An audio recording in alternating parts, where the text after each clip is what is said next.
យៈពេល27ឆ្នាំនៃបេសកកម្មមនុស្សធម៌មន្ទីរពេទ្យកម្មាអង្គរមិនត្រឹមតែជាមន្ទីរពេទ្យប៉ុណ្ណោះទេប៉ុន្តែជាកន្លែងដែលផ្ដល់ក្តីសង្ឃឹមសម្រាប់កុមារកម្ពុជាជិត3លាននាក់មកហើយតាំងពីបង្កើតដំបូងរហូតដល់បច្ចុប្បន្នក្តីសង្ឃឹមនេះតែបន្តជារៀងរហូតដើម្បីដំណើរការប្រតិបត្តិការទ្រទ្រង់ដល់មន្ទីរពេទ្យដែលក្នុងមួយឆ្នាំយើងត្រូវការថវិកាប្រមាណ$6 លានអាមេរិក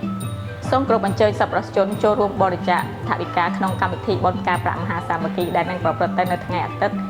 ទី7 ខែមិថុនាឆ្នាំ2026នៅវត្តរាជបូរក្រុងសៀមរាបសូមអរគុណ